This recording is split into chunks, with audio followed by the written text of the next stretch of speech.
Hello everyone. So in this pre-lecture tutorial, we're going to briefly survey the 5 main types of chemical reactions that we're going to be studying in chemistry class this year. Now, the first of those types of reactions is what we call a combination reaction. Sometimes you'll see this referred to as synthesis. And basically what happens in a synthesis or a combination reaction is that you get two simpler substances coming together to give you one new substance. So what we have here is sort of a generic template for what a combination or synthesis reaction looks like.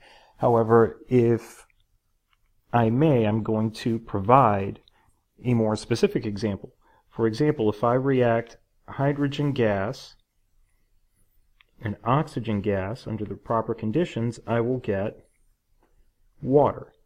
Now, as we learned in the previous pre-lecture tutorial, we need to balance this equation, and so again, falling back on that skill set that we covered in the last pre-lecture tutorial, you should be able to verify that if I balance the chemical equation properly, then this is the chemical equation I should get. Now, if you notice, I have, again, two substances coming together to form one new substance, and so this is typical of a combination or a synthesis reaction. Now, what can be considered to be the reverse of a combination or synthesis reaction is what we call a decomposition reaction. And in a decomposition reaction, what we have is we have a substance that's actually falling apart into simpler substances. And so once again, I've included a template example where we have this theoretical or hypothetical substance AB, and it's falling apart to its components A and B. And once again, just so you can actually see what a true decomposition reaction looks like, then I'll provide an example. Potassium chlorate, for example, under the proper conditions, can decompose into potassium chloride and oxygen gas. And so, once again, if we're going to write a proper chemical equation, then I should balance it, and once again, I'll leave it to you to verify that if I balance the equation, this is what I should get.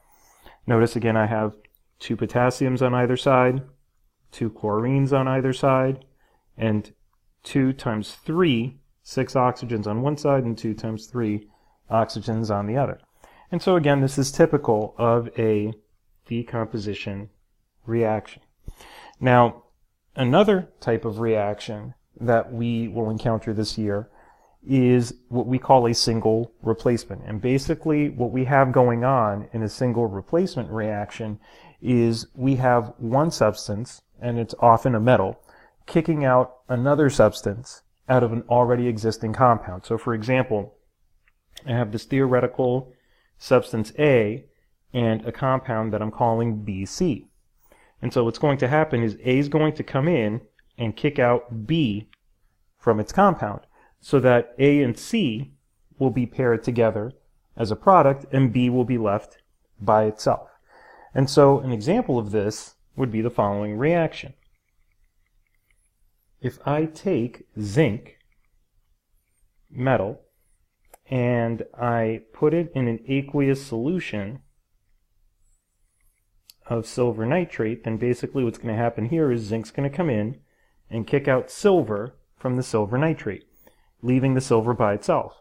So what that looks like on the product side is I'm going to have zinc nitrate. Okay, and again, recalling what we learned about the formula of ionic compounds, you should be able to verify that this is the proper formula of zinc nitrate and silver metal, and the zinc nitrate would be an aqueous solution.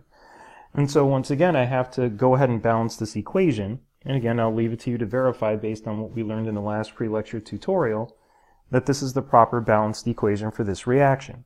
And so again, this is a typical reaction equation for a single replacement or single displacement reaction.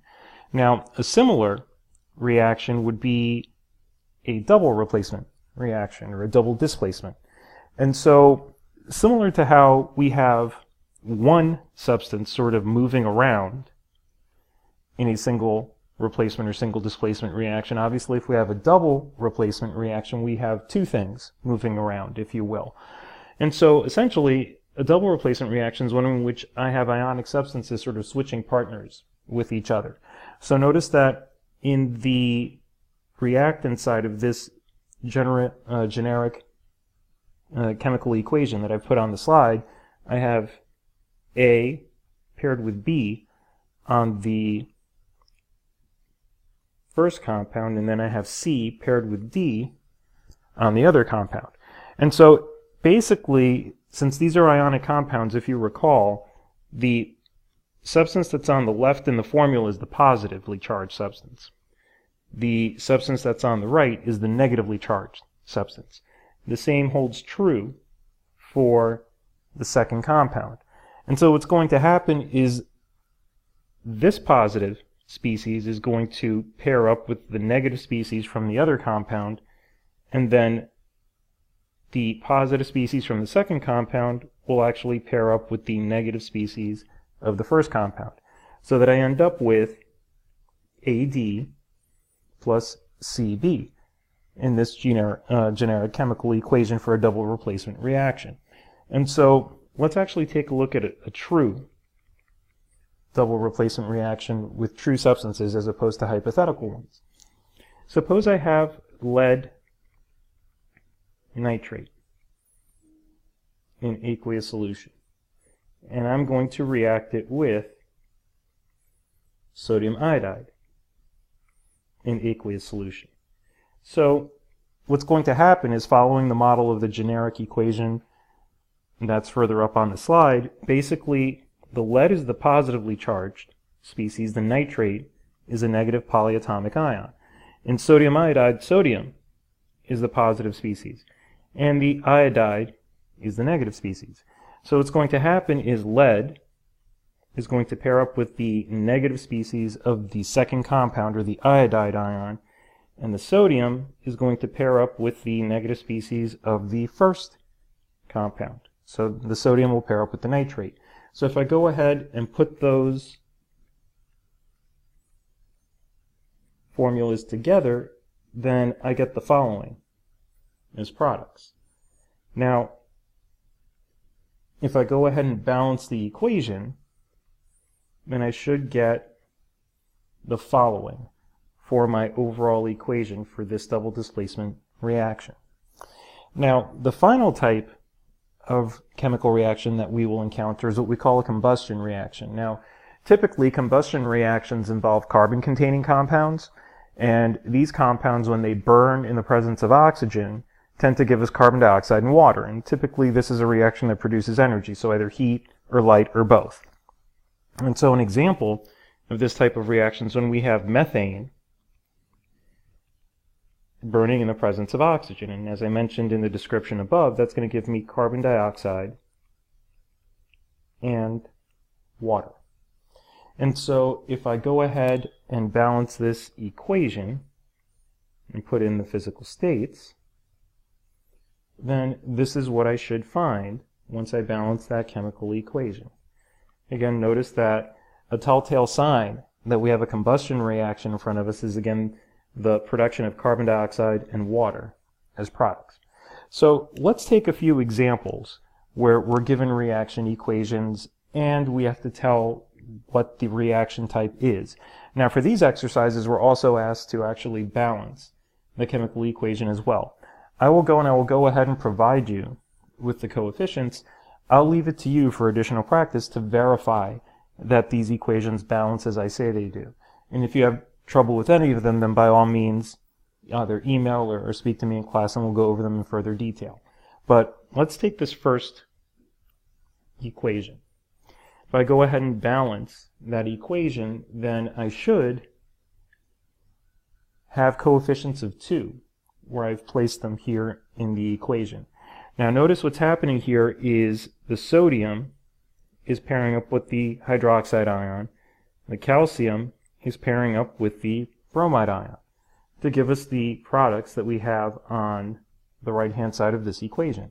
So that's typical of a double replacement reaction. Okay, let's take a look at the second example. So I have ammonia, and it's reacting with sulfuric acid, and I'm getting ammonium sulfate. Now if you notice, I've got two reactants, and I'm forming a single product. So again, thinking back to the types of chemical reactions that we've reviewed earlier in the tutorial, when I have two or more reactants coming together to give me a single product, that is typical of a combination or a synthesis reaction. And once again, I'll go ahead and balance the equation. I'll leave it to you to make sure that this equation isn't balanced properly, but basically I should put a 2 in front of the ammonia, and that should balance everything else out properly. Now, let's take a look at the next equation. So here, notice the production of carbon dioxide and water. And I have a carbon-containing compound that's reacting with oxygen. So this reaction has all of the characteristics that we would expect of a combustion reaction. Now, this equation is actually pretty tricky to balance, but if you actually balance it properly, you should get the following coefficients.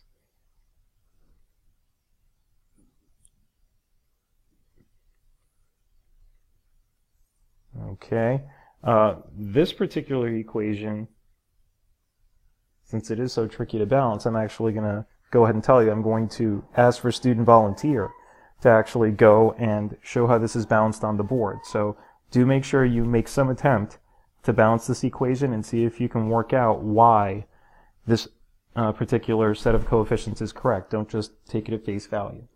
Now, our last example here, I have lead, and lead is going to react with phosphoric acid. I'm going to get hydrogen and lead phosphate as a product. Now, notice what's happening here is the lead's coming in and kicking out hydrogen from its compound. And so when we do that, we get the hydrogen by itself and the compound that now has lead in it in place of hydrogen. So if you think back to our different reaction types, you should see that this is actually very typical of a single replacement reaction, and so this would be an example of a single replacement. Okay, and once again, if I go ahead and balance this, I should get the following sets of coefficients. And again, I leave it to you as an exercise to go ahead and work these out and make sure those coefficients are correct.